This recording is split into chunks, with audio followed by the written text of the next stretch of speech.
À peine le décès de Silvio Berlusconi communiqué, les journalistes italiens ont brandi leurs calculettes. Figure controversée de la droite, le créateur de Forza Italia était, malgré ses 86 ans et sa santé alarmante, encore bien accroché à ses entreprises et à ses biens lorsqu'il a rendu son dernier souffle, ce lundi 12 juin. Ayant entamé sa carrière à succès dès 27 ans, l'ex-président du Conseil n'a fait que tendre son pouvoir sur Milan et les villes stratégiques qui l'entouraient au fil de sa riche vie. À la tête d'un véritable empire financier et médiatique, celui que l'on surnommait le Cavaliere détenait 7,1 milliards de dollars. Nul doute que la troisième fortune du pays est désormais plus qu'enviée par ses nombreux héritiers, qui risquent d'avoir du mal à partager. Charismatique, ambitieux et persuasif, Silvio Berlusconi a commencé son ascension vers les hautes sphères italiennes dès le début des années 1960, alors qu'Aldo Moro, issu du centre-gauche, accède à la présidence du Conseil des ministres. Grâce à un grand projet immobilier au nord de Milan, le futur politique se fait connaître des grands noms de la capitale de la mode, et rapidement, il choisit d'investir dans la presse. En 1975, il fonde ainsi la société Fininvest, une des plus importantes holdings financières italiennes, et crée sa première chaîne de télévision 2 ans plus tard, Canale 5. Diffusant des séries américaines les plus en vue, telles qu'Alerte à Malibu, la chaîne n'a pas de mal à trouver son audience. Supérieure à Lisa Marie Presley, Constantin de Grèce, Michel Corde, ces tragiques décès de personnalités qui ont déjà marqué l'année 2023. Médias, communication, banque, football. La mainmise de Berlusconi sur l'économie italienne. Fininvest, le premier bébé de Silvio Berlusconi dont il possédait encore un important pourcentage à sa mort, est ainsi au cœur de toutes les spéculations.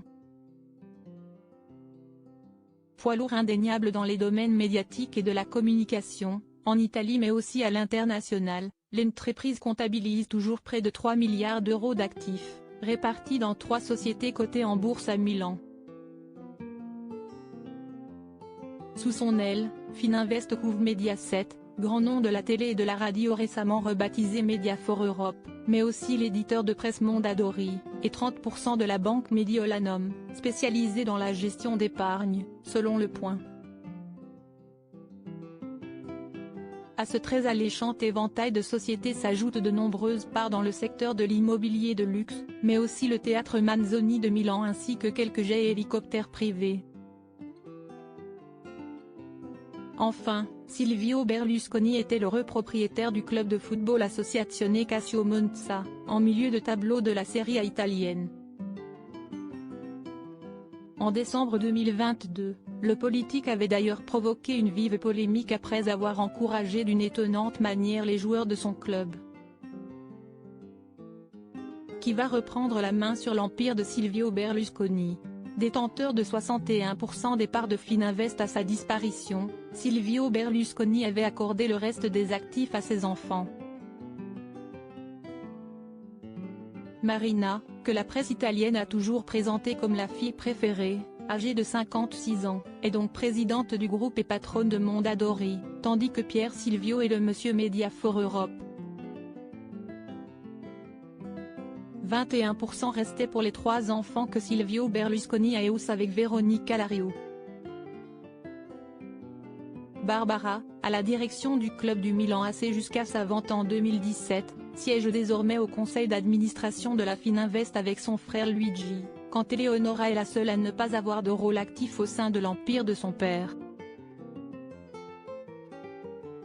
L'héritage de l'ancien Premier ministre sera-t-il réparti équitablement entre ses 5 enfants? Rien n'est moins sûr.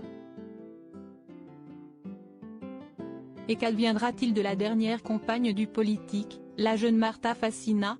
Selon les informations rapportées par Le Point, jusqu'à un tiers des actifs de l'homme d'affaires pourrait, contre toute attente, revenir à la députée calabraise de 33 ans.